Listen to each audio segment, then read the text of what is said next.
te communiquer. Il y a une idée. Quand tu as ça et que l'idée est pour élever Dieu, pour glorifier le Seigneur est d'accord avec toi. Et quand le Seigneur est d'accord avec toi, il te donne tous les moyens possibles pour réaliser cela. Acclame le Seigneur cela.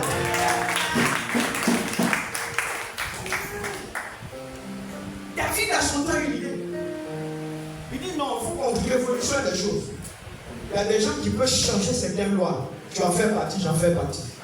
Et Dieu sera d'accord avec toi. Quand bien même que souvent les gens n'ont pas une idée, mais il faut être précurseur de la chose souvent. C'est pour ça que je dis, il est temps pour faire square en deux mois. Les choses changent à notre faveur. Alléluia. Parce que quand les choses changent pour Dieu, c'est à notre faveur. Dieu nous bénit. Et Dieu était en guillemets obligé d'être d'accord avec l'idée de David. C'est comme si c'était une loi qui devait être changée. Donc il y a un bon moment de transition. Dieu lui dit, j'ai compris, mais un bon moment de transition. Ta postérité, oui, je suis d'accord, c'est lui qui va partir le temps. Tu n'es que le précurseur, c'est vrai. Mais il faut que la chose, elle est tellement spéciale, tellement importante, tellement glorieuse, tellement sacrée, qu'il y aura un temps de préparation pour cette chose. Si c'est dans l'immédiat, vous allez un peu vite, vous risquez de rater les choses.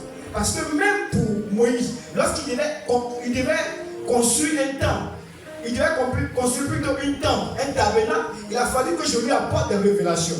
Donc tranquillisez-vous, préparez-vous seulement. Ce que tu as à cœur, je suis avec toi. Mais il y aura un temps, un mouvement pour vous préparer. Alléluia. Acclame le Seigneur. Nous lançons les activités ce jour. Juste pour dire un moment de préparation. Comment on va s'y prendre? Qu'est-ce que nous aurons à faire? Qu'est-ce que nous voulons changer? Alléluia. Amen. Il faudrait que tout le monde ait l'adhésion. Donc Dieu a fait ce qu'il dit à David, non, attends un peu. Il pourrait dire à David qu'on commence à construire. Mais il faut que cela respecte l'adhésion de tout le monde. Parce que c'est un mouvement révolutionnaire. Où ce n'est plus les tabernacles mobiles, les tentes mobiles, mais quelque chose de fixé qu'on va construire. Un temps pour la gloire de Dieu. Donc il y a eu les temps de préparation. Les préparatifs ont commencé. Jusqu'à qui? À Salomon. Et Salomon bâtit le premier temple à la gloire de Dieu. Où des gens pouvaient venir de partout d'Israël et venir adorer Dieu. David, quand Salomon finit de construire le temple, Dieu se révèle à lui. Il dit dans ce lieu, si vous m'invoquez, moi je suis là. C'est pour dire quoi? Dieu était d'accord avec Moïse. Mais seulement il fallait créer les circonstances où tout le monde se mette dedans, se mette dans le mouvement. Parce que les choses sacrées, on le fait avec l'adhésion, l'accord de tout le monde. Pas une discussion de personnes, pas deux ou trois, mais tous. Chacun doit apporter. Même pour le tabernacle, les gens apportaient leurs moyens financiers. Ce n'était pas Moïse seul. Chacun apportait son or, son argent. Chacun apportait sa force. Et cette fois-ci, il est question d'une révolution. Parce que c'est des temples qui seront construits. Des temples fixes. Quand bien même que ce Dieu habite dans le cœur des hommes, il est toujours là. Mais pour changer l'image des choses, des grands temples, dignes de notre Seigneur, la première personne, le précurseur de cette idée s'appelle David. Si aujourd'hui tu vois un temple, bénis chaque fois David. Si tu vois des temples sont construits partout, bénis chaque fois David. Sa folie pour Dieu, voici ce que ça veut dire. Son amour pour Dieu, voici ce que ça veut dire. À partir de David, Dieu est obligé de changer les lois. Régissant l'arche de Dieu, plus sur les tentes. Parce que David a une idée. et de Salomon jusqu'à nos jours, on construit des temples. Parce que c'est ça, la révolution avec Dieu. Nous, on est plus près, chez nous il y a tout. Chez nous il y a courant, chez nous il y a ceci. Dans nos bureaux. Mais pour Dieu, ça va dépasser pour nous. C'est ce que David voulait communiquer à Nathan. Et Dieu soit béni parce qu'il est prophète. Plus tard, Dieu a permis que cela se réalise. Et lui-même, Nathan, ce qu'il m'a appris, tout le c'est que tu es dans le cœur parce que Dieu est avec toi. Comme Dieu est avec toi, tu ne peux pas avoir des idées qui insultent Dieu. Tu ne peux pas avoir des idées qui rabaissent Dieu. Tu es animé d'une bonne mentalité. Qu'est-ce que je veux dire? Je suis d'accord qu'à l'église, il y a des instruments les plus performants, les plus sophistiqués. Des instruments, comme on le dit, de dernière génération. Je me fais comprendre? Des instruments de dernière génération. Je suis d'accord qu'il y ait une église. Quand on arrive dans cette église, regardez, si vous avez des chaînes chrétiennes, je peux vous citer quelques noms ce matin. Le temple du pasteur Leopold Mutombo, il est en République du Congo. La chaîne s'appelle Amen. Amen. Tu peux aller sur YouTube, tu vois cette chaîne appelée Amen. C'est son ministère. Tu mets ministère Leopold Mutombo. La chaîne s'appelle Amen. Si tu as aussi comment je peux dire, la parabole, j'oublie un peu leur fréquence. Voilà, moi je regardais ça avant d'avoir le Wi-Fi. Je regardais la chaîne directement. Voilà, mais la chaîne s'appelle Amen. Vous voyez? Qui encore? Je peux citer l'autre là. Au Nigeria. Hein? Comment il s'appelle? Hein? Oui, au Yetopo, mais celui que je connais mieux, qui est décédé là. Ouais, Mania TV. Vous voyez?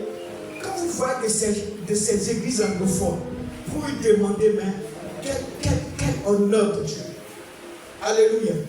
C'est ce que je veux communiquer. Même encore, tu vois, il y en a. Même encore, tu vois, il y en a. À France, aussi, il y en a. C'est cette idée-là, cette mentalité que je voulais que nous tous on épouse. Parce que pour faire quelque chose, le premier principe pour réaliser quelque chose, c'est l'adhésion, c'est notre accord pour la chose. Amen. Alléluia. Amen. C'est que tu as dans le cœur pour Dieu, comme Nathan dit à David. Alors que nous sommes aujourd'hui, jour de lancement de nos activités pour le culte de la moisson, épouse tes idées nobles. Où tu te dis, Dieu mérite mieux que ça. On ne doit plus être dans des temples en location. Amen. Dis Amen ce matin. Amen. Alléluia. On pria pour ça. Ne vous en faites pas. Parce que la prière doit précéder tout ce qui est le mouvement de Dieu. Alléluia. Amen. Des temples, mais jamais parmi les des temples, des magasins en location et on fait de ça un temple de Dieu ou un lieu de prière. On ne doit plus être dans ces choses. Alléluia. Amen. Même si ce n'est pas dans l'immédiat, si ce n'est pas aujourd'hui, mais pourvu que tu sois d'accord, d'ici 3 mois, d'ici 1 an, on peut réaliser ça. C'est la même chose qui s'est passée ici. Nathan dit, il y a une révélation venant de Dieu. Va dire à David, voici, mais seulement préparez-vous. Quand il dit ta prospérité, ça dit qu'après lui qui viendra au trône, ça veut dire que cela a pris des années. Mais le temple qui a été construit jusqu'à nos jours est un temple de référence. Alléluia. C'est de ça que je veux te dire. C'est de ça que je veux te parler ce matin. Où tous on est prêts pour qu'il y ait un changement qualitatif, c'est un changement de qualité pour les choses de Dieu. Donc chacun est prêt à payer le sacrifice. Ça va nous coûter de l'argent. Ah oui. Parce que ce ne sont pas, ça ne sera jamais possible. Ce sont les anges qui vont descendre pour construire le temple à nos places. Nous sommes ce matin les anges qui allons construire la maison de l'Éternel. Acclame le Seigneur.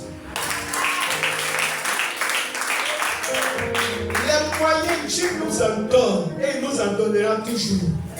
Vous savez, le souffle de vie que tu as n'a pas de prix. Ça veut dire qu'il n'y a pas d'argent pour payer. Donc si seulement tu as ça, quel est l'argent est quoi pour ne pas que tu aies l'argent? C'est-à-dire que regarde, quand tu respires comme ça, tu ne vois pas la richesse incalculable, inqualifiable, qui dépasse tout. Ça dépasse millions, ça dépasse milliards. Donc on dit quoi? Le souffle de vie n'a pas de prix. Il n'y a pas d'argent que tu peux payer. Ça dépasse millions et milliards. Maintenant, réfléchis bien. Si Dieu t'a donné ça, si Dieu t'a doté de ça, qu'est-ce que l'argent pour ne pas que Dieu t'en donne? C'est ce que je veux dire. C'est une question de mentalité. Ce matin, je te vois au nombre de personnes qui sont riches. Alléluia. Acclame le Seigneur. Je te vois au nombre des milliardaires de ce monde. Je te vois au nombre des multimillionnaires de ce monde. Refuse la mentalité de la pauvreté à partir d'aujourd'hui. Alléluia. N'acceptons pas la pauvreté. Non, je suis pauvre. Tu n'es pas pauvre. Pourquoi? Le Dieu que tu pries est riche. Il a dit quoi? Regarde ce qu'il a fait. Il dit David, de te pâturer derrière les troupeaux là. C'est là que je t'ai pris et puis je t'ai élevé, tu es Dieu. Est-ce que Dieu ne peut pas faire ça pour toi? Si on n'a pas la foi, c'est là on a cette mentalité que non, peut-être Dieu ne peut pas le faire. Et tu te dis non, moi là, je suis là, je ne vais rien faire, je suis inutile, tu te plains, tu te confonds. Oh, ce n'est pas le cas. Le diable est un menteur. Dis ça quand tu es vaincu aujourd'hui. Et tu seras vaincu demain. Alléluia. Dis, je pousse la mentalité de mon Dieu. Voilà. Acclame le Seigneur. Un Dieu riche ne peut pas créer quelqu'un pauvre. Ne peut pas créer un enfant pauvre. C'est pour ça le thème, notre thème de ce matin, il y a plus de bonheur à donner qu'à recevoir. Inscrit dans Actes le chapitre 20, le verset 35.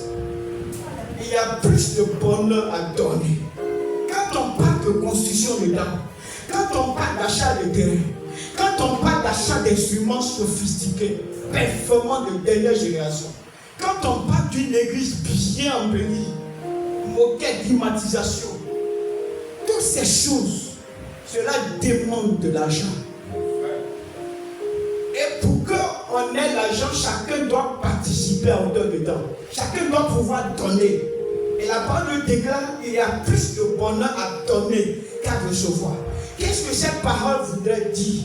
Ça veut dire que la clé pour être béni, cette clé-là s'appelle le donner. Alléluia. La clé de la bénédiction est incommensurable. On appelle ça le donner. Je te donne ces clés à partir d'aujourd'hui. Alléluia. Quand tu donneras, tu vas voir comment les choses seront activées à ta faveur. Les bénédictions seront activées à ta faveur. Alléluia. Mais quand tu refuses de donner, c'est comme tu refusais de prendre ces clés.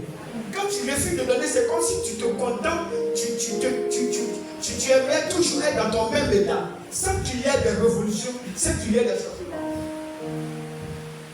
Qu'est-ce qui peut animer ta vie à dire construire un temps pour Dieu? Si ce n'est pas la bénédiction. Alléluia. Est-ce que ta vie ne serait pas qu'après il y a une prospérité? Il le savait. Parce que quand un homme vit, demain tu meurs, mais tes descendants vivent.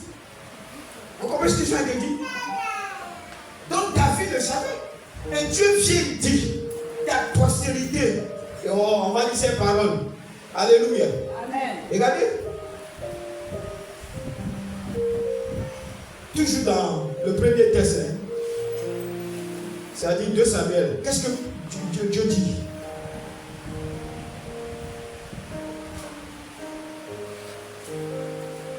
Je reviens un peu sur ça.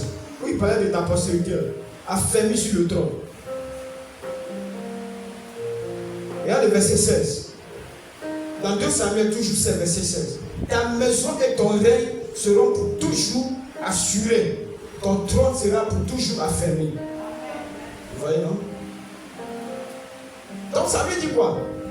David lui-même, son règne sera affermi, il a régné 40 bonnes années en Israël. Alléluia. Tes ennemis vont s'acharner contre toi, ils ne vont pas s'acharner contre toi. Dieu est là pour t'assurer le succès, pour garantir ton succès, pour garantir ta solidité dans ce que Dieu t'a donné. Regardez ici, il y a des bénédictions que Dieu a pour vous. Non seulement pour vous, mais pour vos postérités. La seule personne, la seule entité capable de garantir cela, après votre passage sur la terre, après votre mort, c'est Dieu. Alléluia. Quand tu t'engages pour Dieu, cela devient une alliance entre toi et Dieu. Sa parole s'accomplit en ta faveur, à la faveur de ta postérité, de la génération après toi. Alléluia. Là, arriver, nous allons chercher les grandes bénédictions et non les petites bénédictions. Pour chercher les grandes bénédictions, il faut investir dans les grandes choses. Dans les grandes choses, dis pas dans les petites choses. C'est pour cela, il dit, il y a plus de bonheur à donner qu'à recevoir. Donc, plus tu donnes, plus tu reçois. C'est le message que Dieu est en train de nous communiquer. Alléluia. Nous devons payer nos propres terrains. Le terrain, c'est à combien à Abidjan? Tu connais un peu le secteur. C'est combien aujourd'hui? Hein? Le poumon, si tu veux, c'est combien? 10 millions, 15 millions. Vous comprenez, non? Donc ça veut dire que ce n'est pas 500 que je donne pour payer terrain. Mais tu dois faire plus. Ça veut dire que ce n'est pas 1000 francs. Dans une telle entreprise, ton engagement doit être sincère. Pour payer des bons instruments, c'est au moins combien?